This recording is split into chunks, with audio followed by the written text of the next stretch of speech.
ဒီဟောမဲ့တရားစကားရဲ့ခေါင်းစဉ်လေးကိုတော့ပြောပြမှာပေါ့နော်စကားလုံးလေးနှလုံးနဲ့ပဲအများကြီးမရှိဘူးစကားလုံးလေးနှလုံးနဲ့ပဲအမိတဲ့အမိဟောဒီမှာနောက်ကိုမိထားတာအဲ့ဒါကိုပြောတာအမိတဲ့အဲ့ဒီပါဠိစကားအဲ့ဒီမြန်မာစကားလုံးလေးကိုပါဠိလိုပြန်လိုက်ရင်လည်းစကားလုံးလေးကနှလုံးနဲ့ပဲအများကြီးမဟုတ်ဘူးအဲ့ဒီအမိဆိုတဲ့စကားလုံးလေးကိုပါဠိဘာသာနဲ့ပြန်လိုက်ရင်စကားလုံးလေးနှလုံးကနာထတဲ့ရှေ့ကနတ်ငယ်လေးရေးချထားတာနောက်ကထဆင်တူလေးနဲ့နာထတဲ့အဲ့ဒါကိုပဲအမိလို့ဘာသာပြန်ထားတယ်ဒီကနေ့ကမ္ဘာပေါ်မှာလူဦးရေတန်းပေါင်း8000ကျော်တဲ့8ဘီလီယံကျော်ရှိတယ်တဲ့လူဦးရေတွေဘလောက်တောင်ပဲများနေရဟန်းတန်ဃာတော်တွေဘလောက်တောင်ပဲများနေအမျိုးသားအမျိုးသမီးတွေဘလောက်တောင်ပဲများနေအုပ်စုလေးခွက်လိုက်ရင်ဒီမဲ့နှစ်အုပ်စုတဲ့မိခိုသူနဲ့အမိခံပြောပါရဲ့တော့နှစ်ယောက်တည်းရှိတယ်လင်းနဲ့မယားကမိခိုသူလင်းကအမိခံမိဘနဲ့သားသမီးတွေရှိတယ်သားသမီးတွေကမိခိုသူမိဘကအမိခံဦးစင်းတွေကိုရင်နဲ့ဆရာဖုန်းကြီးတွေရှိတယ်တပည့်တွေကမိခိုသူဆရာလုပ်တဲ့ပုဂ္ဂိုလ်ကအမိခံရက်ွက်ထဲမှာရှိတယ်ရက်ွက်အုပ်ကြီးတွေတဲ့ရက်ွက်သူရက်ွက်သားတွေကမိခိုသူအုပ်ကြီးတွေကအမိခံတိုင်းပြည်မှာအုပ်ချုပ်တဲ့လူဒန်းစားတွေရှိတယ်တိုင်းသူပြည်သားတွေကမိခိုသူအုပ်ချုပ်တဲ့ပုဂ္ဂိုလ်တွေကအမိခံဘယ်ပုဂ္ဂိုလ်ကပို့ပြီးတော့အရေးကြီးတယ်လဲဆိုတာဗုဒ္ဓမြတ်စွာကညွှန်ကြားသွားတာဒီနေ့အဲ့ဒီဓမ္မလက်ဆောင်လေးကိုဖြန့်ဝေပေးမှာအချက်လက်လေးတွေကတော့တော်တော်များများရှိတယ်နော်အချိန်ရသလောက်ပေါ့၄-၅ခုပေါ့အများကြီးမလိုအပ်ပါဘူးအဲ့တော့ဘလောက်တောင်မဲအမိခံပုဂ္ဂိုလ်ကအရေးကြီးတယ်လဲလို့ဆိုရင်နမူနာလေးပြောမှာပေါ့ဟိုးမြေပြင်ပေါ်မှာဝလုံးတစ်လုံးကိုတမန်ကရှံကလောက်တူးတဲ့ပြီးတော့ထောင်ထားကြည့်ပေါ့စိုက်ထားကြည့်ပေါ့သွားပြီးတော့မှီကြည့်လိုက်မှီကြတယ်ဆိုတဲ့ကိုအဲ့ဒီပုဂ္ဂိုလ်ကအဲ့ဒီပေါ်မှာအားပြုတ်တဲ့ပြီးတော့မှီတာတမန်ကရှံကနဲ့သွားထိုံလေးထိတာမဟုတ်သူ့ပေါ်မှာအကုန်လုံးအားပြုတ်လိုက်တာမှီတာအဲ့တော့ဒီပုဂ္ဂိုလ်ရဲ့မှီခိုမှုကိုဟိုပုဂ္ဂိုလ်ကမှခိုင်ခိုင်ငါမာမရှိဘူးဆိုရင်အဲ့ဒီဝလုံးကြီးကလဲကျသွားမှာဝလုံးနေမဟုတ်ဘူးမှီတဲ့ပုဂ္ဂိုလ်လူပါလဲကျသွားမှာပဲဘာဖြစ်လို့လဲသူ့ပေါ်ကိုအားစိုက်ထားတာကိုဒါကြောင့်မို့အဲ့လိုကြည်ချင်းအဖြစ်မိခိုသူနဲ့အမိခံဘယ်ပုဂ္ဂိုလ်ကအရေးကြီးတယ်ဘယ်အရာကအရေးကြီးတယ်ဆိုတာခံမှန်းနိုင်တော့ပြီပေါ့ရန်ကုန်မြို့လေကောင်မှာရှိတယ်မဟာဗန္ဓုလပန်းချံထဲမှာလွတ်လပ်ရေးကြောက်တိုင်ကြီးအကြီးကြီးပဲတယောက်တည်းမဟုတ်ဘူး10ယောက်ဝိုင်းမှီအဲ့ဒီကြောက်တိုင်ကြီးကလဲသွားပါမလားမလဲဘူးမပဲရက်တီနေမှာပဲနော်တယောက်တည်းမကဘူး10ယောက်လောက်သွားမှီဘာမှမဖြစ်ဘူးသူအဲ့တော့ဘာဖြစ်လို့ဝလုံးကတော့လဲသွားတာလဲကြောက်တိုင်ကြီးကတော့ငြိမ်းနေရတာလဲဆိုတာဝလုံးကတော့ခိုင်မာမှုမရှိလို့လဲသွားတာပဲအဲ့ဒါလိုပဲမှတ်ချက်ချရမှာကြောက်တိုင်ကြီးကဘာလို့မလဲတာလဲမေးတော့သူ့မှာခိုင်မာမှုရှိလို့ကြာနာနာကိုသူဓာကြီးစိုက်တဲ့ချိန်တော့အောက်ထဲမှာအများကြီးထည့်ထားလို့ပေါ့ဘယ်အဆောက်အဦဖြစ်နေပြောတော့ foundation ပေါ့ဒီအဆောက်အဦကြီးတွေဆောက်ထားတယ်မြေပေါ်တည်ထားတာမဟုတ်ဘူးဟုတ်တယ်မလားအောက်ထဲကိုနဲ့နိုင်နေမြတ်တဲ့အောက်ဒါသူအင်ဂျင်နီယာတွေကအထက်ကိုဘယ်နဲ့ထပ်တက်မလဲဗျာအထက်ဘယ်နဲ့တက်တဲ့အောက်ကဘယ်လောက်တူးမှဖြစ်မှာသူကသူအထက်နဲ့အောက်နဲ့ကိုညီမျှမှုရှိအောင်တူးထားတာချထားတာဖြစ်တဲ့အတွက်เนาะဒါခိုင်မာတာပေါ့အဓိပ္ပာယ်ပြောရတယ်အဲ့ဒီအဓိပ္ပာယ်ဒါကြောင့်မို့လို့အဲ့ဒီပုဂ္ဂိုလ်နှစ်ယောက်ထဲကအရေးကြီးဆုံးကအမိခံပုဂ္ဂိုလ်เนาะအမိခံပုဂ္ဂိုလ်ကအရေးကြီးဆုံးပဲဗုဒ္ဓမြတ်စွာကအဲ့ဒီအမိခံနဲ့ပတ်သက်ပြီးတော့နာထတုတ်တယ်ဗျာတုတ်တန်တစ်ခုကိုဟောထားခဲ့တာအဲ့ဒီထဲကခဏเนาะချက်လက်လေးတွေပေါ့တင်းလျှောက်ပတ်တဲ့ချက်လေးတွေကိုထုတ်ပြမှာအကုန်လုံးမဟုတ်ပါဘူးနံပါတ်1ကတော့အမိခံဖြစ်တဲ့ပုဂ္ဂိုလ်ကသီလနဲ့ပြည့်စုံရမယ်တဲ့ဗျာသီလနဲ့ပြည့်စုံရမယ် ဘုရားဘာသာကတီလာကိုအလေးနဲ့ထားတယ်တီလာနဲ့ကင်းပြီးနေနိုင်တဲ့ဘာသာဝင်ဆိုတာတယောက်မှမရှိဘူးအဲ့ဒါမှတ်ထားဒကာဒကမတွေအခြေခံအဖြစ်၅ပါးတီလာဟုတ်တယ်မလားရှိရတယ်ခါဖို့ပစိုးလို့ကိုမြဲရတယ်ခြေခံအဖြစ်ပါဏာတိပါဒအဋိဏဒါနကာမေတုမိစ္ဆာစာရမုသာဝါဒသူရာမေရိယတန်ဃာတော်အရှင်မြတ်တွေရဲ့တီလာတွေကလည်းအကျဉ်းအပြင်229ခုအကျယ်အပြင်ဂရေပေါင်း9000ကျော်ကိုရှိတယ်လို့ဆိုမဲ့လို့အဲ့ဒီ၅ပါးတီလာကိုအခြေခံတယ်ဗျာအဲ့ဒါလေးကတော့မှတ်ထားဒကာကြီးတွေဒုံလဘဝဖူးရင်သိပါလိမ့်မယ်တိမ်ထဲမှာရဟန်းခံပြီးတာနဲ့တပြိုင်နက်ဆရာတော်တွေကဆုံးမဩဝါဒပေးတယ်လေဟုတ်တယ်မလားနော်မိုးရွာနေလို့နေဘူးနေလို့ငါတို့တွေအဲ့ဒီအချက်လက်လေးတို့နောက်မှပြောကြရအောင်အဲ့ဒါလို့ကိုဗုဒ္ဓမြတ်စွာကရွှေဆိုင်ခွင့်မပြုဘဲနဲ့ပြောရမယ်ဆိုတဲ့အခြေခံတီလာလေးတွေ၄ချက်ပြောထားတယ်နံပါတ်1ကပါဏာတိပါဒပဲသူများအသက်ကိုမတတ်နဲ့တဲ့အထူးအဖြင့်လူသားဖြစ်တဲ့ပုဂ္ဂိုလ်ရဲ့အသက်ကိုမတတ်နဲ့တဲ့အဲ့ဒါအခြေခံတီလာပဲနံပါတ်2ကြလို့အဋိဏဒါနပဲသူများပစ္စည်းဥစ္စာကိုမခိုးရဘူးတဲ့မယူရဘူးတဲ့အဲ့ဒါပဲနံပါတ်3ကြတော့အပြမစရိယပေါ့အဲ့ဒါသူကတော့နံပါတ်4ကြတော့မုသာဝါဒတဲ့ကိုရင်စာမွေးအောင်တယ်နော်တကားကြီးချဲပေါက်တယ်နော်အဲ့ဒါတော့လိန်နေတာလောက်ကတော့သူကတာမန်အပြစ်လောက်ပေါ့လောကမှာဥပဒေတွေရှိတယ်နော်လူတယောက်ကိုကြံစီစိတ်ကူးတယ်ပြီးတော့အဲ့ဒီလူကိုမသေးသေးအောင်တတ်လို့ရှိရင်အဲ့ဒါလူတတ်မှုပဲပုံမှန်ကိုလည်းနံပါတ်1မျိုးတက်လိုက်လိမ့်မယ်နံပါတ်4ပေါ့မိမိကအကြောင်းကိစ္စတစ်ခုနဲ့လမ်းပေါ်ထွက်သွားတယ်ဆိုင်ကယ်နဲ့ကားနဲ့မမျော်လင့်မဲ့နဲ့လူတယောက်ကိုမောင်နီမှမသိမောင်ဖြူမှမသိဘယ်တော့မှလည်းမသိဘူးတဲ့ပုဂ္ဂိုလ်တယောက်ကိုဝင်တိုက်မိတာတည်သွားတယ်လူတတ်မှုပဲလို့နိုင်ငံတော်ဥပဒေကမခေါ်ပါဘူးညာလူသေးမှုတဲ့ဟုတ်တယ်မလားကနန်းနံပါတ်လဲကွာသွားတယ်လို့သူ့ရဲ့အခေါ်ဟောကလည်းကွာသွားတယ်အဲ့ဒီအတိုင်းပဲဗျာဘုန်းကြီးတို့ရဲ့ဗုဒ္ဓမြတ်စွာရဲ့တရားတော်ကလည်းအဲ့ဒီအတိုင်းပဲသဘာဝတရားကိုလိုက်တယ်လူတယောက်ကိုမသေးသေးအောင်တတ်တယ်ဆိုရင်အဲ့ဒါသူ့ရဲ့အပြစ်ကတစ်မျိုးကြီးတာပဲအဲ့လိုမှမဟုတ်ဘူးမတော်တဆမှုကြောင့်မို့သေသွားတယ်ဆိုရင်သူကလည်းအပြစ်ပေါ့တာပဲသဘာဝတရားကိုလိုက်တာပဲသဘာဝတရားကိုလိုက်တာဒါကြောင့်မို့လို့တန်ဃာတော်အရှင်မြတ်တွေထိမ့်သိမ်းစောင့်ရှောက်နေတဲ့တီလာတွေကလည်းအဲ့ဒီ၅ပါးတီလာကိုပဲအခြေခံတယ်ကျန်တဲ့223ခုဂရေပေါင်း9000ကျော်ဆိုတဲ့တိက္ခာဘုတ်တွေလွန်ကျူးလို့အသက်မသေးဘူးခုနကအပြစ်၄ခုကိုလွန်ကျူးမြင်တော့သေပြီတဲ့သေဒံပဲအရှင်ဘုရားတို့တိမ်ကတိတ်ပြီးတော့မဆန့်ဘူးတန်ဃာတော်တပည့်တော်ကိုရဟန်းခံပြီးတာ10ပါးတည်းပဲ15ပါးတည်းပဲတပည့်တော်တတ်နိုင်တယ်အပါး100လောက်ပြင့်ပေးပါဦးတိမ်ကြီးကလည်းဓာတ်တဲ့ကြဲကြဲတပည့်တော်တို့ဝင်ញင်တယ်ဘုရားနော်ခန္ဓာနန္ဒတိမ်ကြီးတွေရဟန်းခံញင်တယ်ဘလောက်တော့မဲ့အဲ့ဒါလိုပရိကံတွေလုံနေပါစေအောင်တော့ဒီဘဝဒီခန္ဓာနဲ့ကတော့အဲ့ဒီပုဂ္ဂိုလ်ကသေသွားပြီတဲ့အသက်ပြန်ပြီးတော့ယဟန်တက်ကဘယ်တော့မှပြန်မရှင်နိုင်တော့ဘူးတဲ့အဲ့ဒါတီလာကိုအခြေခံတာဒီဘဝမှာတော့အဲ့ဒီပုဂ္ဂိုလ်ကဘယ်တော့မှပြန်မစိမ့်လန်းတော့လူတယောက်ဆိုတာဟောဒီမှာကြည့်ခေါင်းနဲ့ကိုယ်နဲ့ဆက်နေလို့အသက်ရှင်နေတာခေါင်းနဲ့တခြားကိုယ်တခြားလှုပ်ကြည့်အသက်ရှင်မအောင်မလားမရှင်တော့အသက်မရှိတော့ခင်မီနီးစနစ်တွေနဲ့ပြန်နေပြီးတော့အဲ့ဒီခေါင်းကြီးကိုဒီကိုယ်ပြန်ကတ်ပြန်ဆက်အကျော်တွေကိုဆရာဝန်တွေကအင်မတန်ကျွမ်းကျင်တဲ့ခွဲစိတ်ကုသကိုဆရာဝန်တွေနဲ့အကျော်တွေမှန်တယ်မြအကုန်လုံးလိုက်ဆက်အသက်ကတော့ပြန်မဝင်ဘူးတဲ့ဗျာအဲ့ဒါလိုပဲတဲ့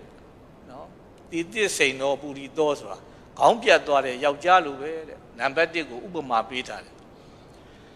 နံပါတ်2ကျတော့တစ်ပင်လေးတွေကနေပြီးတော့တစ်ရွက်လေးတွေဝါပြီးတော့အောက်ကျွေကျသွားတာနော်အဲ့ဒီအရွက်လေးကိုအဲ့ဒီအညာကိုပြန်ကတ်အင်မတန်ကောင်းတယ်ဆိုရယ်ကောင်းစားတွေနဲ့ပြန်ကတ်နော်ရေတွေလောင်းမြေဩဇာတွေထက်အဲ့ဒီဝါပြီးတော့ကျွေကျသွားတဲ့တစ်ရွက်ကလေးကပြန်စိမ့်မအောင်မလားဘယ်တော့မှမစိမ့်ဘူးတဲ့အဲ့ဒါနံပါတ်2ဥပမာပဲနံပါတ်3ဥပမာကျတော့ကြောက်ပြားကြီးဟောလို့ကြောက်ပြားကြီးတွေပေါ့ချမ်းကွဲသွားတာ အကြားအလတ်မမြင်အောင်အင်မတန်မှကောင်းတဲ့ကော်တွေနဲ့ပြန်ကတ်အကြားအလတ်ကိုမမြင်အောင်တော့ဖြစ်လိမ့်မယ်တဘာဝတရားရနော်ဖြစ်လိမ့်မယ်သို့သောအတွင်းထဲကသူ့ဘောတဘာဝကွဲပြတ်သွားတာတော့ဘယ်တော့မှပြန်မဆက်ဘူးတဲ့ဗျာဟုတ်တယ်မလားအဲ့ဒါတတိယဥပမာပဲ၄ခုမြောက်ဥပမာသူက၄ချက်ရှိတာကိုအချက်ကသေတံပြခံနိုင်လောက်တဲ့အချက်က၄ချက်ရှိတော့ဥပမာလည်း၄ခုပေးထားတာနောက်ဆုံးဥပမာကြတော့ထမ်းပင်တွေမှာအပေါ်မှာသူကအရွက်လေးတွေထွက်နေတဲ့ဗမာလိုတော့ပေါင်းလို့ခေါ်တော့လားပန်းလို့ခေါ်သလားမသိဘူးเนาะတချို့ရက်တွေမတူဘူးခေါ်တာတချို့ရက်တွေကြတော့ပန်းတယ်တချို့ရက်ကြပေါင်းလို့ခေါ်တယ်အဲ့ဒါလေးကိုလေစစ်ပေါ့အဲ့ဒါလေးကိုဖြတ်ချပစ်လိုက်အဲ့ဒီထမ်းပင်ကဘယ်တော့မှအတက်ပြန်မထွက်တော့ဘူးလေတာလစ်စိန်တော့တာလာဝုထုကတော်နော်တာလာဝုထုကတော်အဲ့ဒီဥပမာနဲ့ပြောထားတယ်ဘယ်တော့မှအတက်မထွက်တော့ဘူးလေအဲ့ဒီဥပမာလိုပါပဲတဲ့ဗျာကြံတဲ့220နဲ့နော်အပူတွေပေါ့နော်ကြံတဲ့သိခါဘုတ်တွေကတဲ့ဂျွန်းတန်တို့ထောင်တန်တို့အဲ့တလောက်ပဲရှိတာဟောဒီ၄ခုကတော့တဲ့အဲ့ဒါတေတံမဲဆိုဘုရားမြတ်စွာပြညတ်ထားခဲ့တာနော်လူဟိုကြောင်နေမှာလဲအဲ့ဒီတိုင်းပဲအကြီးကဲဖြစ်တဲ့ပုဂ္ဂိုလ်အပီကံဖြစ်မဲ့ပုဂ္ဂိုလ်ဟာတီလနဲ့ပြည့်စုံရမယ်လို့ဆိုလိုတာဟုတ်ပြီလားနော်တီလနဲ့ပြည့်စုံရမယ်လို့ဆိုလိုတာအဲ့ဒီတော့တီလနဲ့ပြည့်စုံလို့ရှိရင်ဗုဒ္ဓဘာသာတရားတော်ကအကျိုးပြီးတယ်ဆိုတော့ဒကာဒကမတွေလည်းပဲ10ပါးရှိတာပဲတီလတွေ10ပါးတီလစောင့်တည်ကြတာပဲ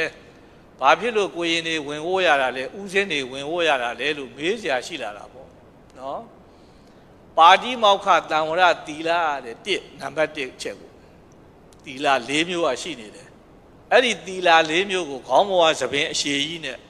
လူတွေရဲ့အဝတ်အစားတွေနဲ့အင်ကြီးတွေပစိုးတွေနဲ့ထမ်းဆောင်ခွင့်မရှိဘူးတဲ့စောင့်ရှောက်နိုင်ခွင့်မရှိဘူးတဲ့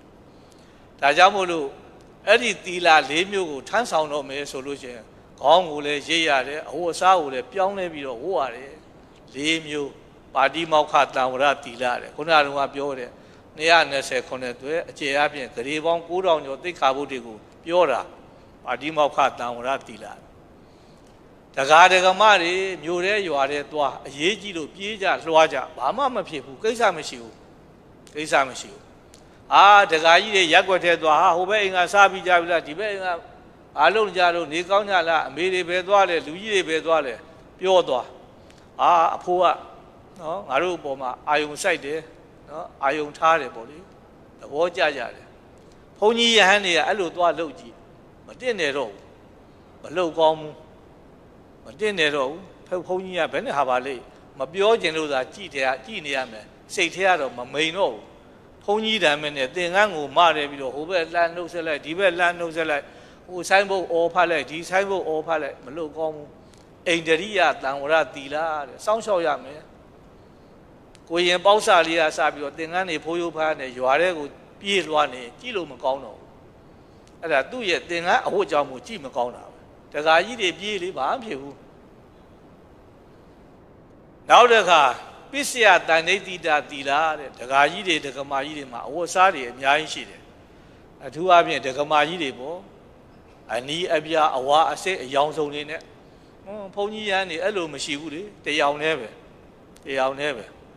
ကာတာယဝဋ္ဌတဲ့စာထဲမှာသုံးထားတယ်မေးစရာရှိတာပေါ့တယောင်တည်းဆိုပြီးတော့ဘုန်းကြီးကဝဋ္ဌတာအဝါကြီးအောက်ကဘုန်းကြီးတွေကအညိုရောင်နေစာထဲမှာအယောင်ကိုဓာတ်ရိုက်မပြဘူးသူကဒီအပင်ကအခွန်အခောက်တွေနဲ့ဆိုးတဲ့အယောင်ကတော့အပ်တယ်ဒီအပင်ကအခောက်တွေကတော့မအပ်ဘူးဆိုပြီးတော့စာထဲမှာအဲ့လိုပဲပြထားတယ်အဲ့လိုဆိုရင်တော့အကျမ်းမြင့်လေးပဲတတ်မှတ်ထားပေါ့ပိန်းနဲ့ခေါင်းနဲ့ဆိုးတဲ့အယောင်သင်္ကန်းတွေကဒီလိုအယောင်ထွက်လာတယ်ဒါပိန်းနဲ့ယောင်တွေပဲညောင်မင်ကအခောက်နဲ့ဆိုးတဲ့အယောင်ကြတော့အညိုယောင်တွေထွက်လာတယ်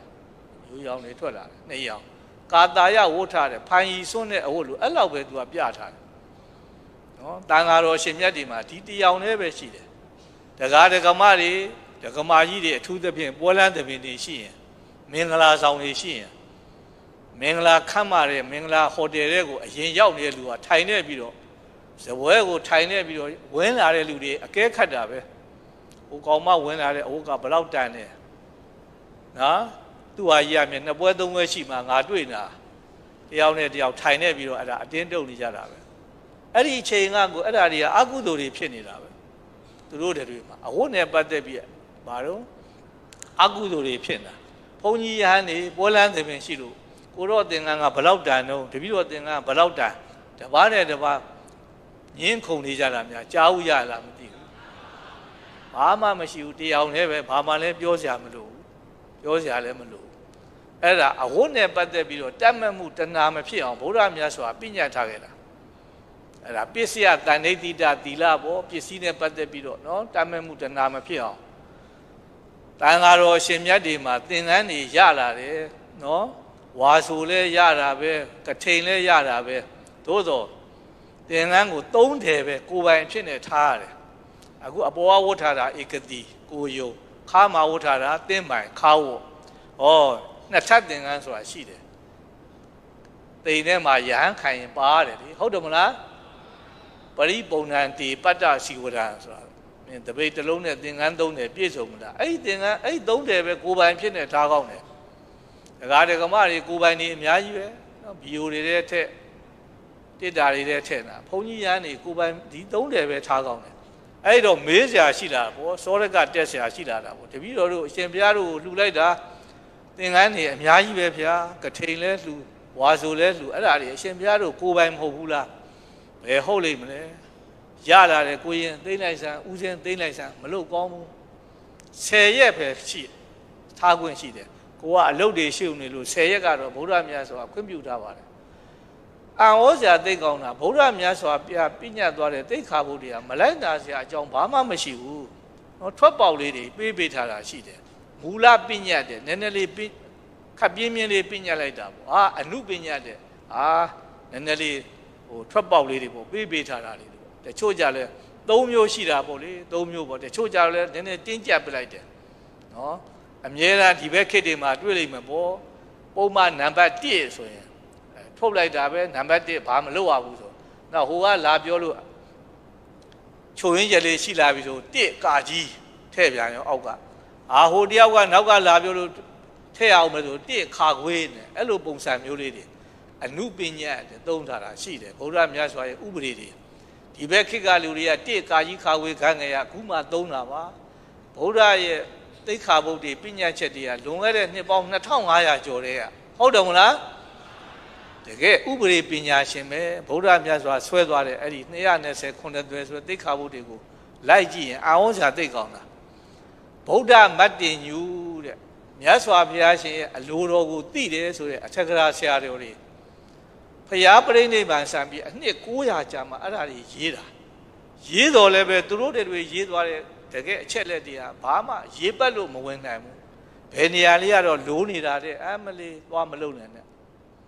အပညာတန်နပညာပိတ္တမတဲ့မလုံဘုရားမပြောတာကိုလည်းထပ်မထည့်နဲ့ပညာတန်နသမုတ်စိန်ဒိဋ္ဌာမဘုရားပညာသွားတာကိုလည်းသွားပြီးတော့မဖြတ်ကြနဲ့ယထာပညာတေသူသိက္ခာပရိသူတမာဒါယဝဋ္ဌိတ္တာမမြတ်စွာဘုရားပညာသွားတဲ့အတိုင်းသာဒုတွေလိုက်နာကျင့်သုံးကြရအောင်ပြဿနာဖြစ်တာဘုရားပြိဋိဘံစံပြီးတော့အကြီးဆုံးကျမ်းနေခဲ့တဲ့ပုဂ္ဂိုလ်ဟာရှင်မဟာကတ္တပပဲကျမ်းနေခဲ့တာဟောဒီဘက်ကညာဘက်ကအရှင်သာရိပုတ္တရာကိုရောကြီးမရှိတော့ဘူးဘုရားပြိဋိဘံစံတဲ့ချိန်ဘယ်ဘက်ကအရှင်မမောက္ကလန်ကိုရောကြီးမရှိတော့ဘူးအဲ့ဒါတွေကဓမ္မတာတဲ့ဗျာသဘာဝတရားပဲဘယင်ကသေးနေပြီဘယင်ကနတ်ရွာစမ်းနေပြီထီးဖြူကြီးတွေကပွင့်ရကြီးတွေကျမ်းနေဆိုတာထုံးစံမရှိဘူးတဲ့ဘယင်မသေးခင်ကိုထီးဖြူကိုရုပ်ရတယ်ဆိုပဲဗျာအဲ့ဒါရှေးတုန်းကတော့ဘယင်တွေခစ်ပေါ့အခုတော့ဘယင်တွေမရှိတဲ့ချိန်ကျတော့အမြဲတမ်းပိတ်ထားကြမှာနဲ့တူပါတယ်ထီးဖြူကတော့ဟုတ်တယ်မဟုတ်လားနော်ဖွင့်တဲ့ချိန်ကိုမရှိတော့တော့ပါဘူး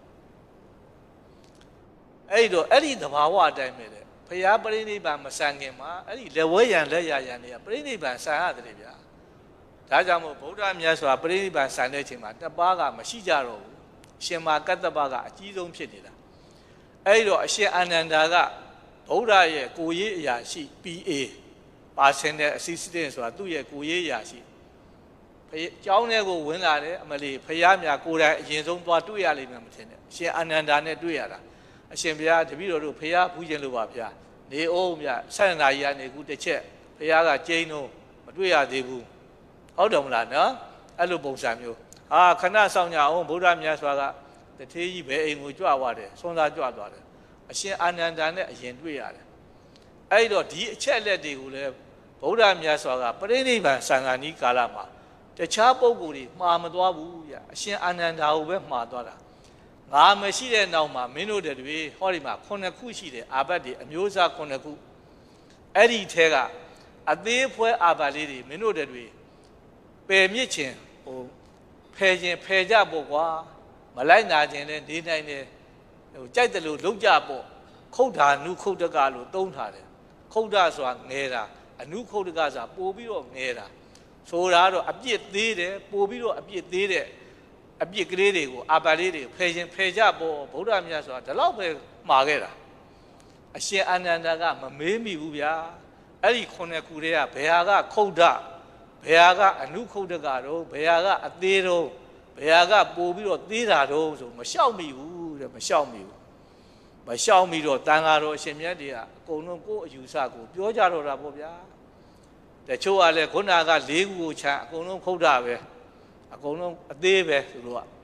တချို့ကြတော့မလုပ်ကြပါနဲ့အဲ့လောက်ကြီးကတော့မလုပ်ကြပါနဲ့နောက်ထပ်တိုးပါအောင်9ခုရှိတာ哦9ခုရှိတဲ့ထဲမှာခုနကတော့ဘုန်းကြီးပြောသွားတယ်ဥပမာ၄ချက်နဲ့ပြောသွားတယ်သေတံကြခံနိုင်တဲ့၄ချက်ကသူကအကြီးဆုံးပဲတချို့ဆရာတော်တွေကတော်ပါသေတံကြခံတော့အပြစ်သားထားပါကျန်တာတော့တကြုံထောင်တန်းတို့10နှစ်တို့အနှစ်20တို့ဆိုတာတွေဖြုတ်လိုက်ပါအဲ့လိုတွေစကားတွေများကုန်ကြတာစကားတွေများကုန်လို့ခုနကတော့ဘုန်းကြီးပြောခဲ့တဲ့ဟောဒီအချက်ကလေး၃ချက်အပညတ္တံနပညာပိတ္တာမပညတ္တံနသမုတ်စိန်ဒိဋ္ဌာမယထာပညတ်တေတုသိက္ခာပေတုတမာဒါယဝဋ္ဌိတ္တာမဟေးမင်းတို့တွေတော်ဒါငါရဲ့အဆုံးပြပဲဆိုပြီးတော့ရှင်မာကတ္တပကိုရောကြီးကခုခေတ်စကားနဲ့ပြောရင်တော့ဗီဒိုအာနာနဲ့ပယ်ချတယ်ပြီးတော့အဲ့ဒါလိုအမိတ်ရှိခဲ့လို့ခဏချင်းထိအောင်တန်ဃာတော်ရှင်မြတ်တွေကနော်အာဘတ်9ပုံဆိုတာတွေ့နေကြရတာပေါ့ဗျာတွေ့နေကြတာပေါ့နော်အဲ့တော့အဲ့ဒီသီလတွေကိုပါတိမောက္ခတံဝရသီလလို့ခေါ်တယ်နော်ခုနကတော့ပစ္စယတန်ဋိတိတသီလနဲ့ခွဲထွက်သွားတာနော်ပါတိမောက္ခတံဝရသီလအိန္ဒရိယတံဝရသီလပစ္စယတန်ဋိတိတသီလအာဇီဝပါရိသုဒ္ဓိသီလ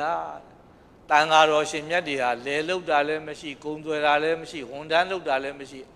အဲ့လိုအလုပ်မျိုးတွေကိုမလုပ်ကောင်းဘူးလူသားတွေဖြစ်နေတဲ့အတွက်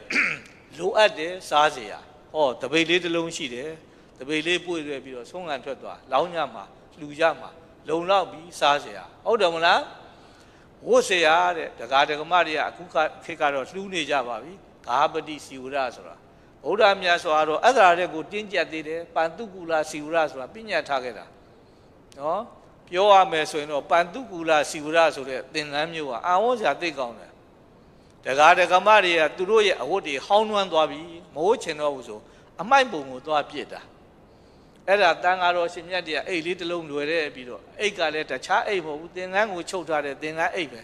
လက်ထက်ကဒုတ်လေးတစ်ချောင်းကင်နေပြီးတော့အမိုက်ပုံတွေမှာသွားရက်ရတယ်ရှားရတယ်ကင်ကြည့်လိုက်ဒါလေးကတော့မခိုင်တော့ဘူးပယ်လိုက်ဒါလေးကတော့ရသေးတယ်အနီးအပြအဝါအစိမ့်ဘာအယောင်ဖြစ်ကောက်ခဲ့ယူခဲ့ရတယ်ထည့်ရတယ်အဲ့ဒါလေးတွေရလာပြီဆိုရင်အဲ့ဒါသင်္ကန်းပုံစံဆိုတာဟောဒီမှာကြည့်ကြပေါ့နော်ဒကာကြီးတွေသိမှာပါသင်္ကန်းတွေကိုထောင်ကြည့်လိုက်ရင်အကွက်ကလေးတွေနဲ့55ခွဲလို့ပြောတာသင်္ကန်းဆိုင်တွေကတွေ့တယ်မို့လားနော်ကျမတို့ဆိုင်ကချုပ်တဲ့သင်္ကန်းတွေကဝင်းကြီးတော်နဲ့အညီချုပ်ထားတာ55ခွဲဓာတ်နဲ့ဖြတ်ထားတာဆိုတော့အဲ့ဒီအတိုင်းလေးချုပ်ရတယ်ကိုယ့်ကိုလက်နဲ့ချုပ်ရတာဘယ်ဆက်ရှိလိမ့်မလဲအယောင်အမျိုးစုံပဲချုပ်ပြီးတဲ့ချိန်ကျမှခုနကတော့ဆိုးတဲ့အယောင်လေးနဲ့ဆိုးရတယ်အဲ့ဒါကိုဝတ်တာအဲ့ဒါပန္တုကူလစီဝရပန္တုဆိုတာမြေမှုန့်ကိုပြောတာကူလဆိုတာကတ်ညိနေတာအမိုက်ပုံကိုသွားပစ်တယ်ဆိုရဲကဒါအမိုက်ပုံဘာတော့ဖုံနေကတ်နေပြီဆိုတော့အထူးပြောစရာမလိုတော့ဘူးပေါ့ဟုတ်တယ်မလားနော်ဒီဘက်ခေတ်ကျတော့ဘာမှမဆိုင်မဲနဲ့ဒကမာကြီးတွေက3လေးရှိသေးတယ်ဈေးတွေကနေပြီးတော့ပန်းတကူသားလေးရလာလို့တဲ့ဘာမှမဆိုင်ဘူးဆိုတာပေါ့သူ့အလိုလိုဖြစ်တယ်ဆိုတဲ့အဓိပ္ပာယ်နဲ့သုံးတာပေါ့အဓိပ္ပာယ်ဟုတ်တယ်မလား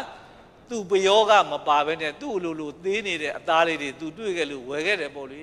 ပရိယေအနေနဲ့သုံးတာဓာတ်ရိုက်အနေနဲ့သုံးလို့မရဘူးဟုတ်ပြီလားနော် အိန္ဒိယထုံးစံအရတကာကြီးတွေတည်လို့ရှိရင်သူတို့ဝတ်တဲ့ဒိုတီဆိုတာအရှည်ကြီးပိတ်စာကြီးဘာမှချုပ်ထားတာစက်ထားတာမပါဘူးအဲ့ဒါကြီးတွေပတ်ပြီးတော့ပြစ်လိုက်တာသွားပြစ်တာတုတ်တန်မှာဘုန်းကြီးရန်တွေကအဲ့ဒါလေးတွေသွားကောက်ရတယ်အမျိုးသမီးဒကမာကြီးတွေတည်လို့ရှိရင်လည်းစာရီတဲ့ပန်းပွင့်နေနဲ့ရောင်စုံနေနဲ့ပဲကိစ္စမရှိဘူးကောက်အဲ့ဒါလေးတွေခွာပြီးတော့ဒီမှာချုပ်ဆက်ပြီးသင်္ကန်းပုံစံဖြစ်အောင်ချုပ်ဆက်ပြီးတော့ဝတ်ရတယ်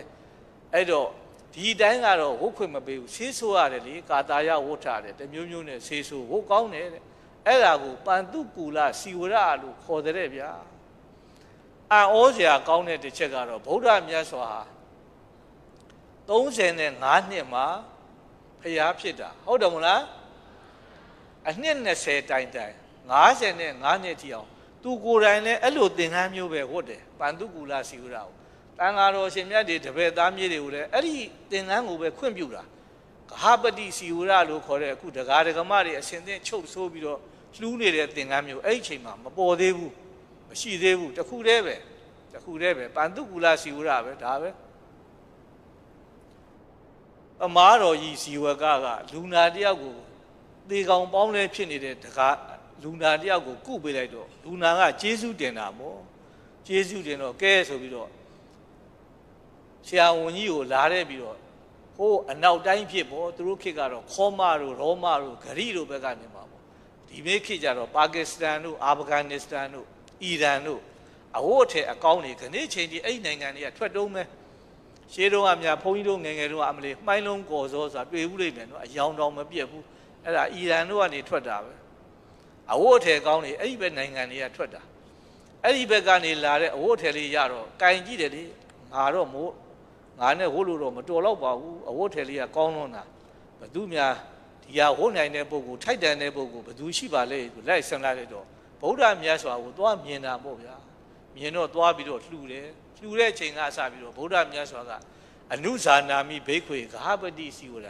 ဒကာဒကမတွေကလှူတဲ့သင်္ကန်းမျိုးကိုလည်းမင်းတို့တွေကဝတ်ကြပြီးတော့ဆိုပြီးတော့သင်္ကန်းကနှစ်ထည်ဖြစ်လာရောပန္တုကူလစီဝရနဲ့ဂဟပတိစီဝရဒီဘက်ခေတ်တွေကြတော့တီးတန်ကိုဆောင်းတဲ့ပုံကိုယ်တွေရှိပါတယ်ပန္တုကူလစီဝရဆိုတာဟိုတလောလုံးကတွေ့တယ်မို့လားအမေရိကမှာလေလမ်းလျှောက်သွားတဲ့အဖွဲ့နော်ဘာတော့ဟိုအဖွဲ့ဟာလေငိမ့်ချမ်းရေးအတွက်လမ်းလျှောက်တယ်ဘာတဲ့တော့ hawk for peace လားဟုတ်လားနော်ငိမ့်ချမ်းရေးအတွက်လမ်းလျှောက်တယ်အဲ့ဒီမှာခေါင်းဆောင်ဖြစ်တဲ့ပုဂ္ဂိုလ်ဝတ်ထားတဲ့သင်္ကန်းကိုကြည့်ပေါ့နော်အချုပ်တွေအဆက်တွေနဲ့အဲ့ဒါပန်းသူကူသင်္ကန်းတွေပဲအဲ့လိုသဘာဝမျိုးတွေပေါ့နော်သင်္ကန်းမျိုးတွေအဲ့တော့ဗုဒ္ဓမြတ်စွာကအဝတ်နဲ့ပတ်သက်ပြီးအစားနဲ့ပတ်သက်ပြီးအဲ့ဒါလိုပြညတ်ထားခဲ့တာတန်ဃာတော်ရှင်မြတ်တွေကိုဆိုလိုတာကတော့အသက်မွေးဝမ်းကြောင်းနဲ့ပတ်သက်ပြီးတော့တန်ရှင်းစင်ကြယ်အောင်လို့မအပ်မရာတွေဝယ်ပြီးတော့စားမယ်မအပ်မရာတွေဝယ်ပြီးတော့ဝတ်မယ်ဗုဒ္ဓမြတ်စွာမခွင့်မပြုအာဇီဝပါရိသုဒ္ဓိသီလအသက်မွေးဝမ်းကြောင်းနဲ့ပတ်သက်ပြီးဘာမှဝယ်စရာမလိုဘူးလေရဟန်းခံကလေးကတပိတ်ကလေးပါတယ်ထွက်သွားပေါ့ဆွန်းလောင်းတာပဲဟုတ်တယ်မလားဒီအဝတ်နဲ့ပတ်သက်ပြီးတော့ဈေးထဲသွားဝယ်နေစရာမလိုဘူးအဲ့ဒီတိုင်းရှိတယ်တဲ့မိမိကရှေးဘုံရှေးကန်ရှိလို့တွေ့လိမ့်မယ်ဒကာကြီးဒကာမကြီးဒကာကြီးတွေကိုတိမ်ထဲမှာပြောတယ်မို့လားနော်ထွက်ပေါက်လေးတွေဆွန်းနဲ့ပတ်သက်လို့မင်းတို့တွေအမြဲတမ်းဆွန်းခံပြီးတော့တပေကြီးနဲ့စားဖို့လို့မဟုတ်ဆိုလိုဘူးရှေးဘုံရှေးကန်ရှိလို့ရှိရင်ဒကာဒကမတွေကအမျိုးစုံအမေမွေးနေတဲ့အဖေမွေးနေတဲ့အမေနှစ်ပတ်လဲအဖွေနှစ်ပတ်လဲတဲ့အာသားလေးစာမွေးအောင်လို့တဲ့မျိုးစုံကုသိုလ်ကောင်းမှုတွေလုပ်တယ်ဆုံးကမထွက်နိုင်ဘူးသွားလိုက်စားအဆက်တဲ့နီးနဲ့ရတယ်ဆိုရင်စားကောင်းတယ်မအပ်မဆက်နီးနဲ့ရတယ်အတ္တပိယလက်တာဆိုတာတော့ဗုဒ္ဓမြတ်စွာလုံးဝခွင့်မပြုဘူးအဲ့ဒါတော့မှတ်တာဒကာကြီးကျုပ်ကတော့ဒုံလဘသာဝတ်လာတာဗျာရှက်တယ်ကတုံးကြီးနဲ့ဆုံးခံထွက်ရမှာနော်ဒကာကြီးတို့အိမ်ကလက်ဖြင်ကဆုံးကတ်ဆုံးပို့အိုးတော်တို့အိမ်ကတော့တပည့်ခါပေါ့ဗျာတလက်စီကတ်ကြအောင်သွားမလုတ်ကောင်းဘူးမပြောကောင်းဘူးကာယဝိညာဉ်ဝစီဝိညာဉ်တဲ့နှစ်မျိုးရှိနေတယ်အဲ့ဒါမှတ်တာပါဇက်နဲ့ပြောတာတော့ရှင်းတာပေါ့နော်ဘာလို့လိုက်အောင်ဆိုတာပါဇက်နဲ့ကဝစီဝိညာဉ်နဲ့ကအရှင်းဆုံးတယ်ကာယဝိညာဉ်နဲ့ကြတော့ဘလို့လောက်ရတော့ဗျာဆိုတာဟုတ်လားနော်ဟောဒီမှာသေချာကြည့်နော်ပါဇက်ကမပြောဘူးဒါဆိုရင်ခေါ်လိုက်တာဟုတ်တယ်မလားဟိုလူကဒီကိုရောက်လာလိမ့်မယ်အဲ့ဒါကာယဝိညာဉ်ပဲဒါဆိုရင်ဘာဟုတ်တာတော့သွားလို့ပြောတာပေါ့ဟုတ်တယ်မလားနော်သွားလို့ပြောတာပါ ဇက်ကမပြောဘဲနဲ့သိတယ်ကာယဝိညာဉ်ဒဝစီဝိညာဉ်နော်ဟာတခါကြီးကျုပ်အတွက်ဒါဆိုရင်ဒါစားစရာလှူတာပဲစားစရာဆိုတာသိတာပဲဟုတ်တယ်မလားမလုံကောင်းမှုတယ်ဗျာအာဓမိယလတ္တအဲ့တော့အာဇီဝပါရိသုဒ္ဓိသီလတဲ့စားစရာဝတ်စရာနေစရာဆေးဝါးနဲ့ပတ်သက်ပြီးတော့တန်ရှင်းစင်ကြယ်မှုရှိရမယ်ပရိကထာတဲ့ဩဘာတဲ့နမိတ်တဲ့အမလီအံ့ဩစရာသိကောင်းတာဖွင့်ပြထားတာတွေဗျာမလုံကောင်းတဲ့အရာတွေ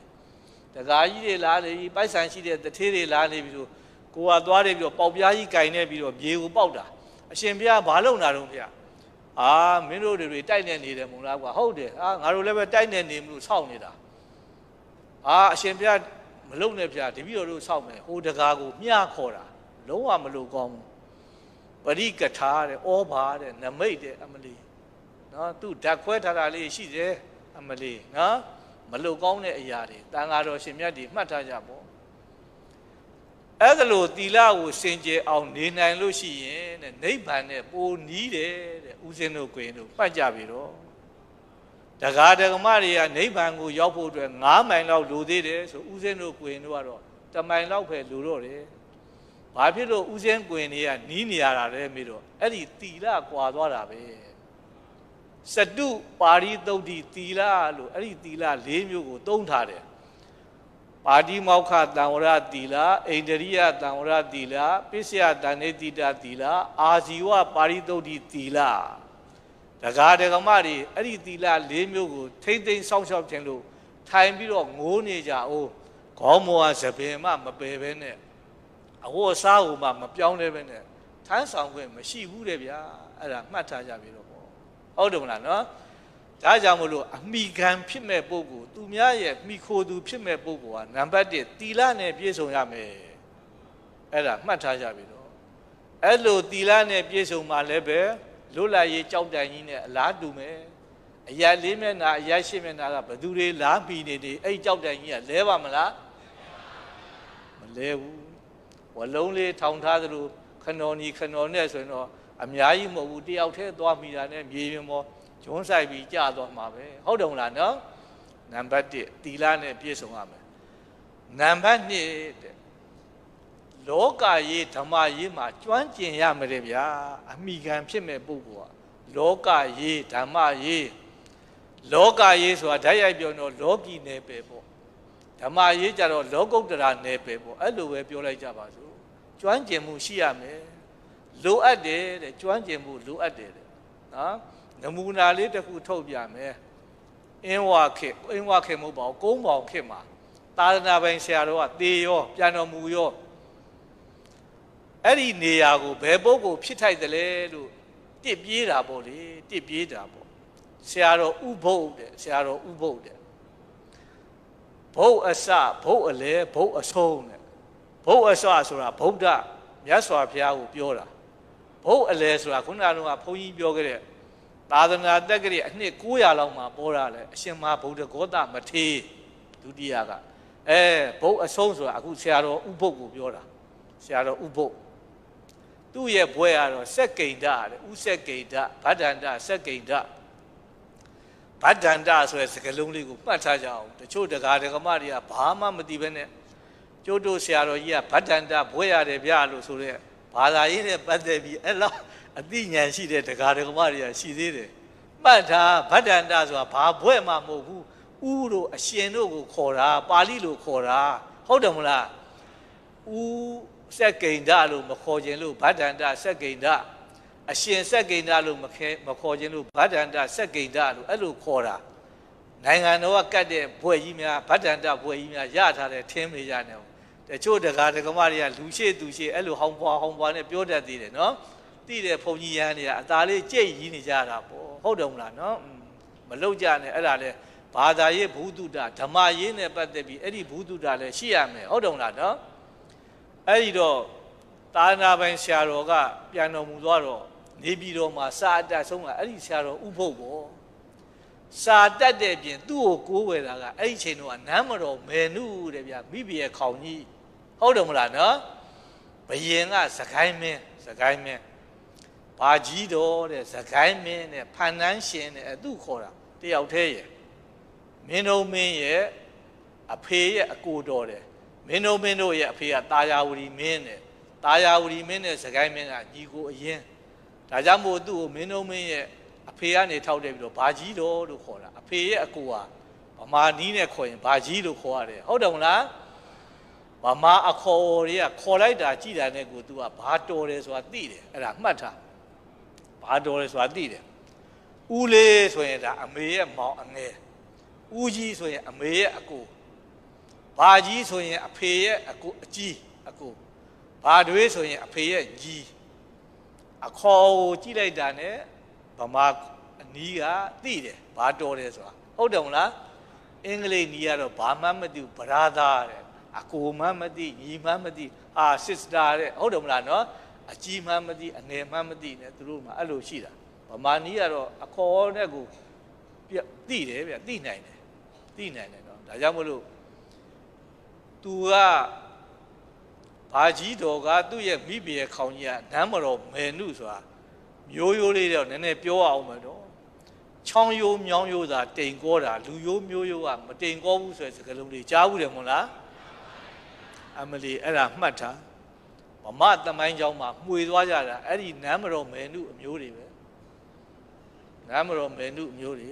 နမ်းမတော်မယ်နုတဲ့သူကမွေးလာတယ်ဆင်ဖြူမရှင်တဲ့ဟုတ်တယ်မလားမင်းတို့မင်းကြီးကိုတွက်ခါသွားအောင်လှည့်သွားတာအဲ့ဒီစုဘာတော့ဆင်ဖြူမရှင်ပဲနောက်တစ်ခါတက်လာတဲ့တီဘောမင်းနဲ့စုဖျားလက်တယ်အမလီနမ်းမတော်မယ်နုကမွေးတာကဆင်ဖြူမရှင်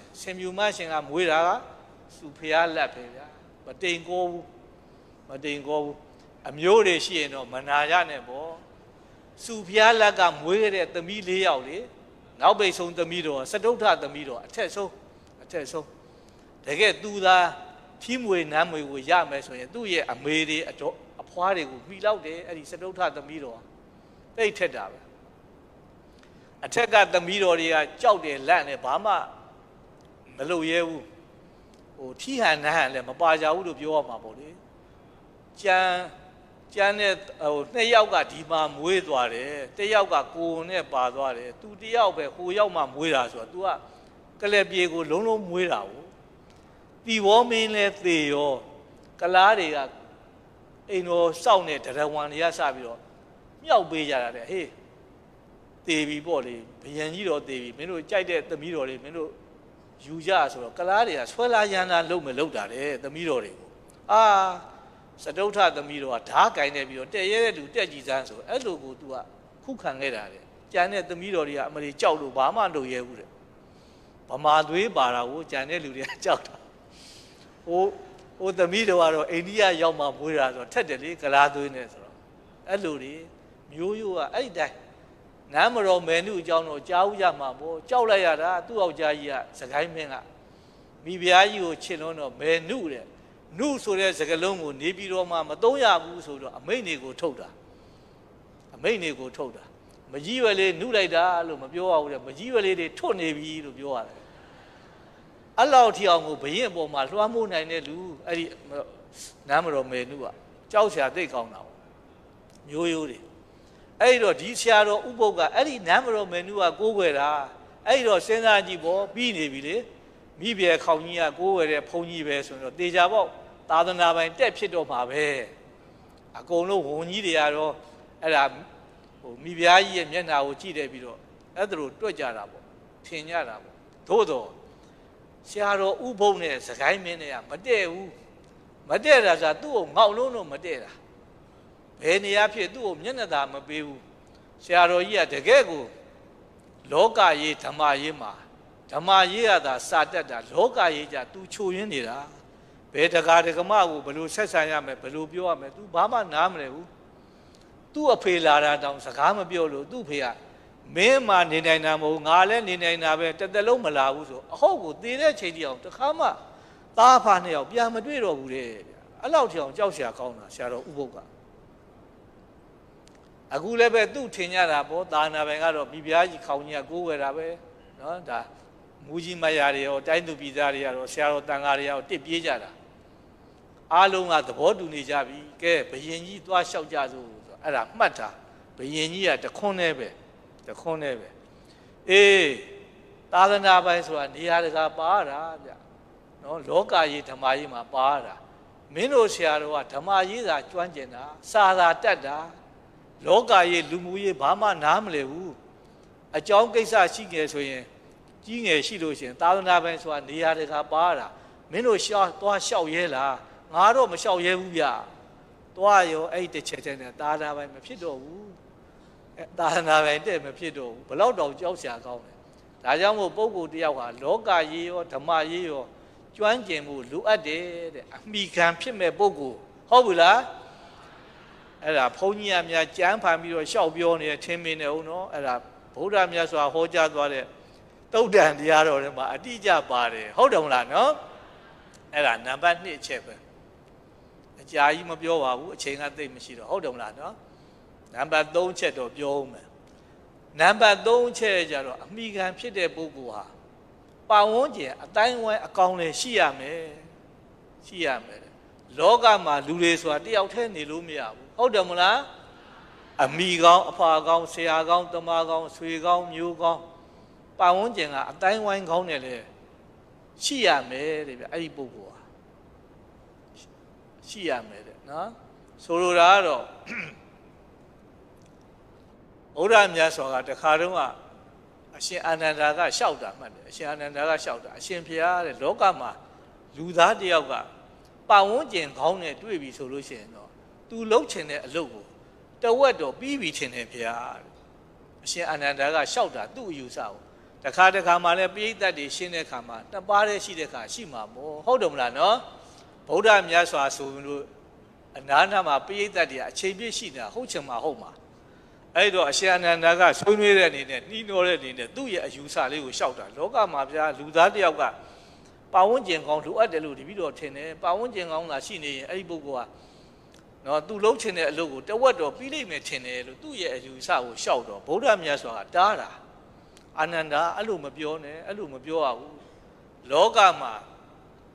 လူသားတယောက်ကပတ်ဝန်းကျင်ကောင်းနဲ့တွေ့ပြီးသားဆိုလို့ရှိရင်သူလှုပ်ချင်တဲ့အလုပ်တွေအကုန်ပြီးတယ်တဲ့ခေတ်စကားနဲ့ပြောမယ်ဆိုရင်တော့ပတ်ဝန်းကျင်ကောင်းရှိပြီဆိုရင်ရာခိုင်နှုန်း90သူလုပ်ချင်တဲ့အလုပ်အောင်မြင်တယ်လို့အရှင်အာနန္ဒာရဲ့အယူဆဟုတ်ပြီလားဗုဒ္ဓမြတ်စွာတော့ဟေးမဟုတ်ဘူး90မကဘူး100ရာခိုင်နှုန်းကိုပြီးတယ်ပတ်ဝန်းကျင်ကောင်းရှိပြီစီအမိကောင်းအဖကောင်းဆရာကောင်းတမကောင်းဆွေကောင်းမျိုးကောင်းမင်းကောင်းစိုးကောင်းသာရှိပြီစီသူတို့ဘဝမှာအကုန်လုံးပြည့်စုံတယ်ဗုဒ္ဓမြတ်စွာကအဲ့ဒါလိုကိုဆိုလိုတာဗျာဒါကြောင့်မို့ပတ်ဝန်းကျင်ကောင်းဟာဘလောက်တောင်လိုအပ်တယ်လဲဆိုတာဗုဒ္ဓမြတ်စွာရဲ့အယူဆပဲအဲ့ဒါမှန်းကြည့်ကြပြီတော့ဗောအမိကောင်းဖကောင်းနဲ့သာမတွေ့ရပြီဆိုမတွေ့ရတော့ဘူးဆိုရင်ဒီကလေးလေးတွေကသားကောင်းသမီးကောင်းမဖြစ်နိုင်တော့ဘူးဆရာကောင်းတမကောင်းနဲ့သာမတွေ့ရဘူးဆိုရင်တပည့်ကောင်းရဲ့လို့မဖြစ်တော့မရှိနိုင်တော့ဘူး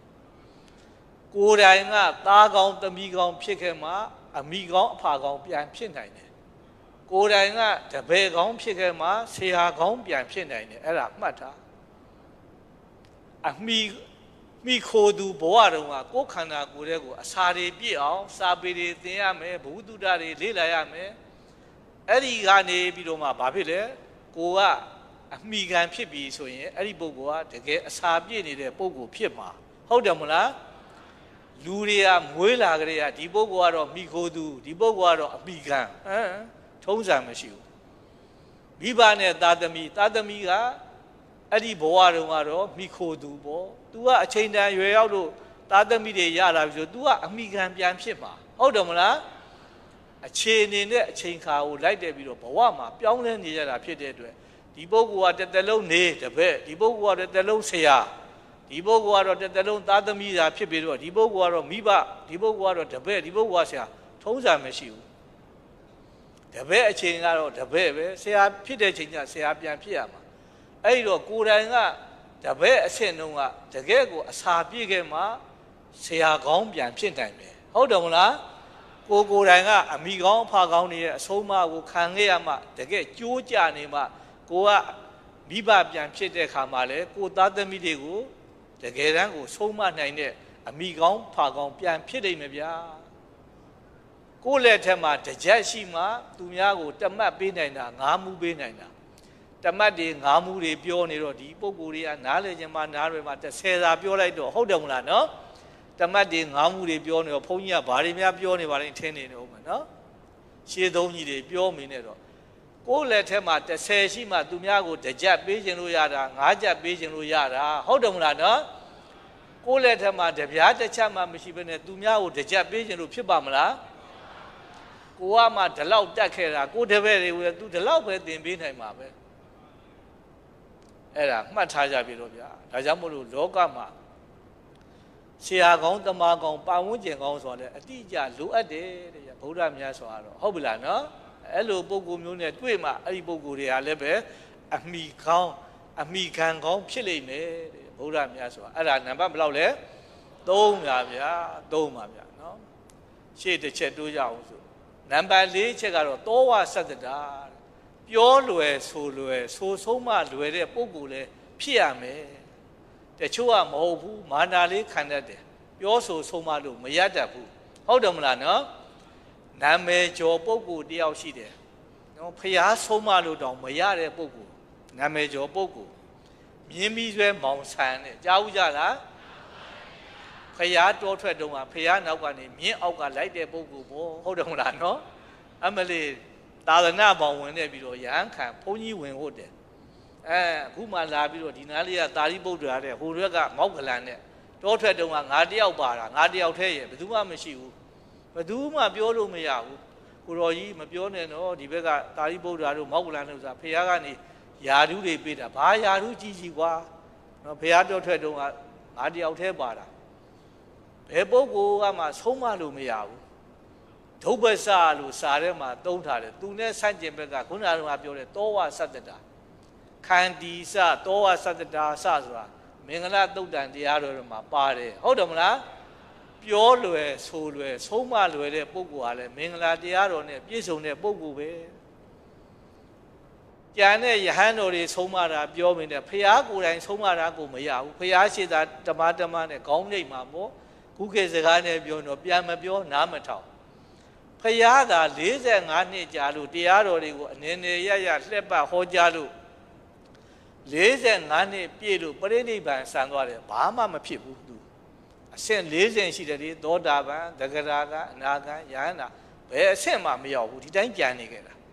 အာဝေါ်ဆရာသိကောင်းတယ်အဲ့ဒါဒုပ္ပဇပုဂ္ဂိုလ်ရဲ့အဲ့ဒါအကျိုးပဲဗျအဲ့ဒါမှတ်ထားပြန်မပြောနားမထောင်တဲ့နော်မိမိရဲ့အပြစ်ကိုပြပြီးတော့ဆုံးမလာတဲ့ပုဂ္ဂိုလ်ကိုရွှေအိုးကြီးလာပေးတဲ့ပုဂ္ဂိုလ်လို့သတ်မှတ်ရမယ်တဲ့ဗုဒ္ဓမြတ်စွာရဲ့စကားနိဒီနံဝပဝတ္တာရယံပတ္တိဝိဇ္ဇဓတ္တိနံမင်းဆေးလေးတောက်တာငါမြင်တယ်နော်မင်းမလုံနဲ့နော်ဆေးလေးတောက်တယ်ဆိုတာမင်းမကောင်းဘူးယောဂါတွေဖြစ်တတ်တယ်မင်းဖေတော့ကလည်းအဲ့လိုသေသွားတာမင်းဦးလေးလည်းအဲ့လိုသေတာဒါမှန်းနေလို့ရှင်ဒါဘာဖြစ်လဲလက်ခံရမှာမဟုတ်ဘူးနော်ပြန်မပြောနားမထောင်နဲ့ဆိုဆုံးမခက်တဲ့ပုဂ္ဂိုလ်ပေါ့တစ်ခါဆုံးမလို့မရဘူးနှစ်ခါဆုံးမလို့မရဘူးသုံးခါဆုံးမလို့မရရင်တော့ဗုဒ္ဓမြတ်စွာအဲ့ဒီပုဂ္ဂိုလ်ဆိုဆုံးမမှုကိုမလုပ်တော့ဘူးတဲ့သူလည်းပဲဒီတိုင်းပဲအဲ့ဒီရှင်ဆန္ဒလည်းအဲ့ဒီတိုင်းကြမ်းနေခဲ့တာ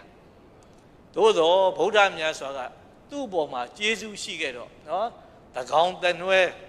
မြင်းလေးကိုပြင်နေပြီးတော့သူ့ကိုလိုက်ပို့ခဲ့တော့ကျေးဇူးရှိတာပေါ့ဟုတ်တယ်မလားနော်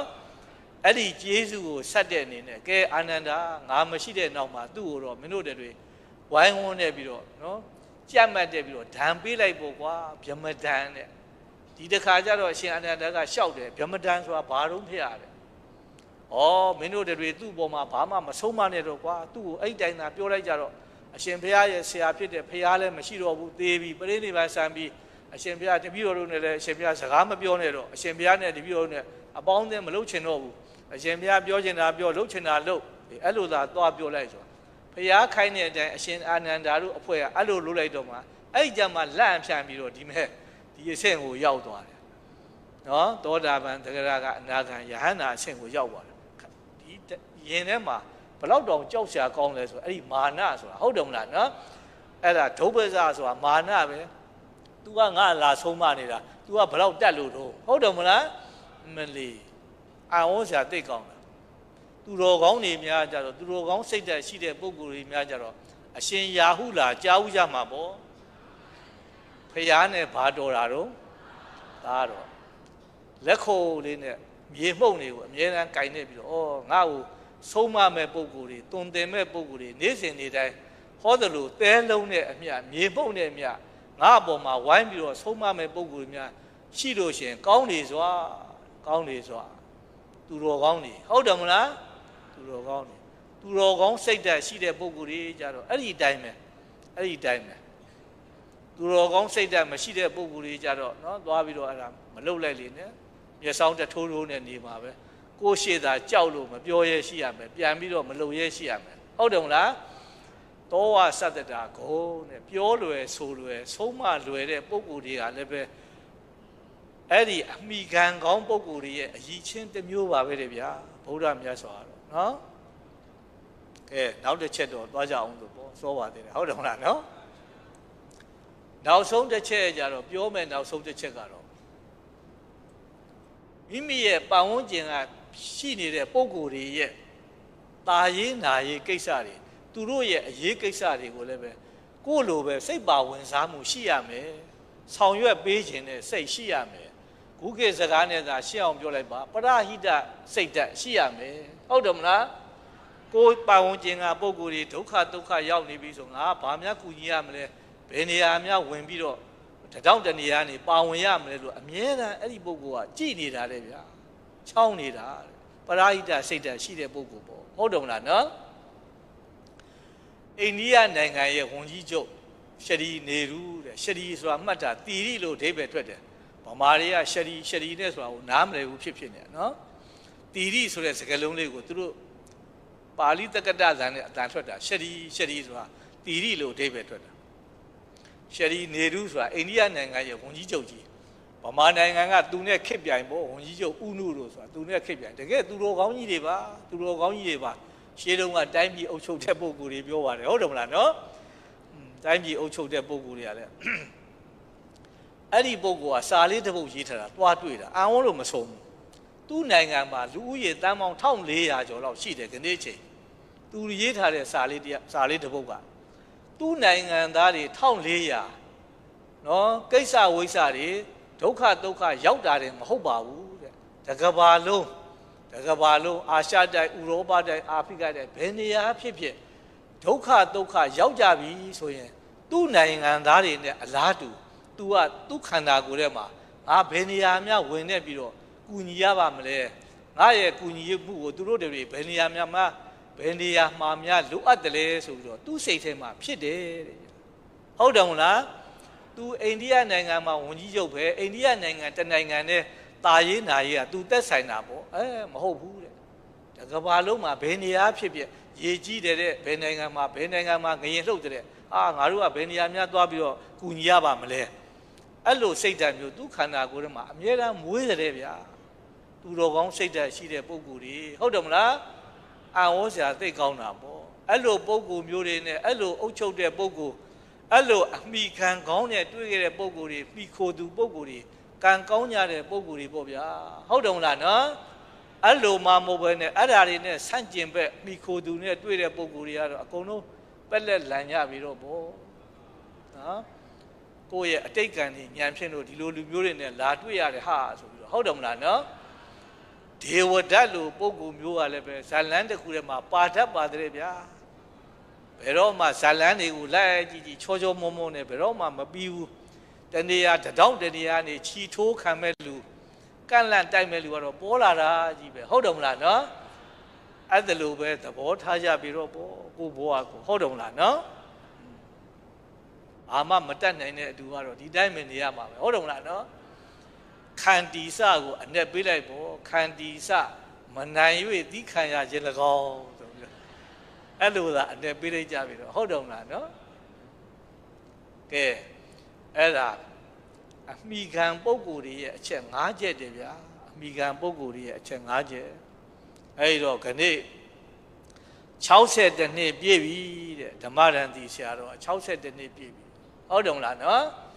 ဓမ္မရန်တီဆရာတော်ကခုနကပြောခဲ့တဲ့အချက်5ချက်နဲ့လေးလာဆန်းစစ်ကြည့်ကြရအောင်တကယ်တမ်းအမိခံကောင်းဖြစ်တဲ့အမိခံကောင်းပုဂ္ဂိုလ်ဟုတ်ရဲ့လား မာဗန္ဓုလပန်းချန်ကြီးကြောက်တိုင်ကြီးလိုပုဂ္ဂိုလ်ဖြစ်လားဆိုတာဘုန်းကြီးကအထူးစီစစ်စရာမလိုပါဘူးဗျာတပည့်တကာဒကမတွေကနော်မိမိတို့ရဲ့အားကိုးရာဖြစ်တဲ့ပုဂ္ဂိုလ်ကိုစဉ်းစားကြည့်ကြပြီတော့ပေါ့နော်တကယ်သီလနဲ့ပြည့်စုံတဲ့ပုဂ္ဂိုလ်နံပါတ်1နံပါတ်2ကတကယ်တမ်းကိုလောကကြီးဓမ္မကြီးကျွမ်းကျင်တဲ့ပုဂ္ဂိုလ်ပါဟုတ်တယ်မလားနော်ဘုန်းကြီးရဲ့အကဲဖြတ်ချက်ကဆိုကျွမ်းကျင်တာလည်းတောင်ဟိုဘက်ပိုးနေပါလေဦးမယ်ဟုတ်တယ်မလားနော်နံပါတ်3ချက်ကလည်းသူ့မှာဗာလဲအပေါင်းအသင်းကောင်းပတ်ဝန်းကျင်ကောင်းနဲ့ပြည့်စုံတဲ့ပုဂ္ဂိုလ်နံပါတ်4ကလည်းတောဝသတ္တတာတဲ့ဟုတ်တယ်မလားနော်ဘုန်းကြီးရဲ့တပည့်အရင်ကိုရင်ဘဝနဲ့ဘုန်းကြီးကနော်နေသွားတာဟုတ်တယ်မလားနော်ဘုန်းကြီးကလည်းအဲ့တော့အသက်30ကျော်လောက်ပေါ့ဘုန်းကြီးကလည်းတကယ်အရွယ်ကောင်းပေါ့သူကလည်းကိုရင်ကြီးဘဝနဲ့နော်အတူတူနေလာကြတာဘာဖြစ်ဖြစ်ဘုန်းကြီးအပေါ်မှာသူဘာမှတောင်ပြန်ပြီးတော့နော်ဟိုအတိုက်ခံပြောဖို့ထားလို့ဘုန်းကြီးကိုဘာမှတောင်ပြန်လက်အမူအရာလှုပ်အမူအရာနဲ့ဘာမှပြန်ပြောခဲ့တာသူ့အမူအရာတစ်ခုမှမရှိဘူးဆိုကြပါစို့ဗဇက်နဲ့ရတာဝစီနဲ့ရတာသိတာဘူးဗျဟုတ်တယ်မလားခန္ဓာကိုယ်နဲ့ကတော့တိတ်မသိတာဘူးဗဇက်နဲ့မပြောနဲ့ဝစီနဲ့မပြောနဲ့ခန္ဓာကိုယ်နဲ့ကောင်သူဘုန်းကြီးပေါ်မှာဘာမှပြန်ပြောခဲ့တာမျိုးပြန်အမူအရာပြခဲ့တာမျိုးလုံးဝမရှိပါဘူးဗျာဟုတ်ပြီလားနော်ဘုန်းကြီးကထောက်ခံချက်ပေးလိုက်တာပါဘုန်းကြီးရဲ့ထောက်ခံချက်ကလည်းမလုံလောက်သေးဘူးဆိုရင်တော့ထပ်ရှာကြအောင်ပေါ့ဟုတ်တယ်မလားနော်အဲ့ဒါနံပါတ်4ချက်နံပါတ်5ချက်ကဘာတော့ပရာဟိတစိတ်ဓာတ်ရှိတာတော့ပြောမိနေပေါ့မကြခင်ချိန်တုန်းကမှဒုဗိရောဂန္တရကတ်ကြီးဖြစ်တယ်မို့လားဟုတ်တယ်မလားနော်ဒီเจ้าတိုက်တွေကအဆောင်ကြီးတွေကအဲ့ဒါအကုန်လုံး तू ကဥဆောင်နေပြီးတော့သူ့ရဲ့ခွင့်ပြုချက်ရှိလို့ဒီအဆောင်တွေမှာအဲ့လိုဌာနတွေဖြစ်ခဲ့တာပေါ့ဟုတ်တယ်မလားနော်ကိုဗစ်စင်တာတွေဆိုတာဒီအဆောင်တွေမှာလှုပ်သွားတာဟုတ်တယ်မလားနော်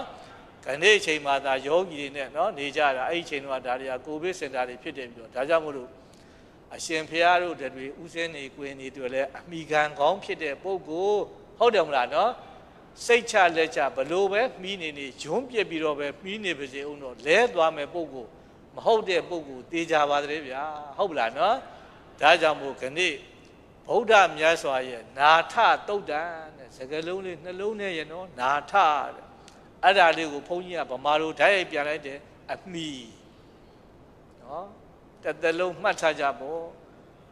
ပါဠိစကားလုံးကတော့လုံးစစ်နေနေဆိုရင်ခက်ချင်ခက်နေဦးမှာဘာမှလုံးစစ်မပါဘူးနတ်ငယ်ရေးချနာနောက်ကထားရှင်သူလေးနဲ့နာထတယ်ဗမာလိုဘုန်းကြီးကပြန်လိုက်တဲ့အမိဆိုတာအမိကောင်းပေါ့အဓိပ္ပာယ်ဟုတ်တယ်မလားနော်ဒါကြောင့်မို့ခဏမိမိတို့ရဲ့အပီကံကောင်းဖြစ်တဲ့ပုဂ္ဂိုလ်ဟာ60နဲ့တစ်နှစ်တောင်ပြည့်ပြီတဲ့အသက်တော်60ကျော်ပြီပေါ့ဗျာဟုတ်တယ်မလားနော်ဘုန်းကြီးရဟန်းနေမှာသက်တော်60ပြည့်တယ်ဆိုမှဘာတော့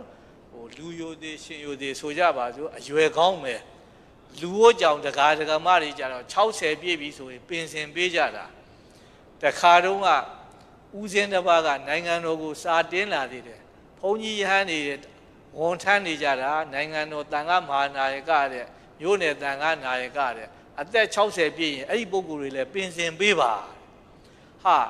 ပြောရတယ်မလုပ်ကြပါနဲ့ကွာဘုန်းကြီးရဟန်းနေဆိုတာအသက်60ဝါတော်40ဆိုတာမှအရွယ်ကောင်းရှိသေးတာဟုတ်တယ်မလားလူဝတ်ကြောင်တကားမတွေသာဟိုမှာအသက်60ဆိုရင်အကုန်လုံးတွဲကြအကုန်လုံးသူ့ရဲ့ကာယအညာနာအားတွေကြာကုန်ကြတာဘုန်းကြီးရဟန်းတွေကအဲ့ဒီချိန်မှာအရွယ်ကောင်းရှိတယ်မလုပ်ကြပါနဲ့လို့တားလိုက်ရသေးတာတကယ်အဟုတ်ကိုဦးစင်းတစ်ပါးကစာတင်းလာတာအဲ့လိုစာတင်းလာတာပင်စင်ပေးပါတဲ့သူတို့ကိုလည်းနော်ဒါကြောင့်မို့လို့ခဏအသက်62နှစ်ပြည့်ပြီဆိုအင်မတန်မှအားကောင်းမောင်းတန်တဲ့ပရိသတ်ကိုဥဆောင်နိုင်တဲ့အရွယ်ပေါ့ဗျာဟုတ်ပြီလားနော်ဒါကြောင့်မို့ခဏဆရာတော်ရဲ့62နှစ်ပြည့်မွေးနေ့အထိမ်းအမှတ်ဖြစ်နေဘုန်းကြီးကလာပြီးတော့အားလုံးကိုဓမ္မလက်ဆောင်လေးပေးရတာအထူးဝမ်းမြောက်ဝမ်းသာဖြစ်မိပါတယ်ဗျာဟုတ်လားနော်ဒါကြောင့်မို့ဆရာတော်ရဲ့62နှစ်ပြည့်မွေးနေ့ပဲနဲ့ဆံလင်းပြီးမိမိတို့တွေပြုလုပ်စီးပူးကြရတဲ့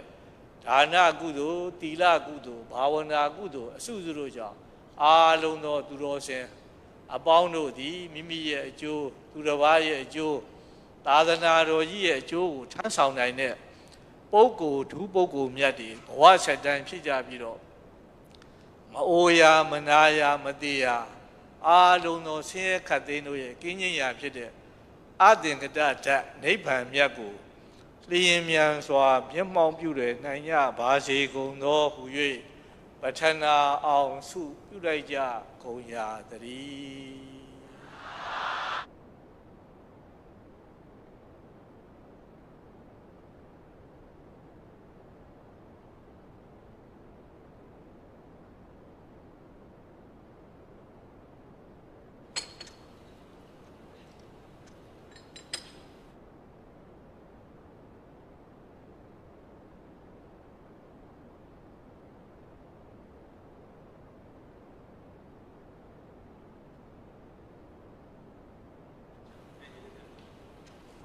အခမ်းအနားကကြေညာအောင်လေဒီကစောင့်နေတာ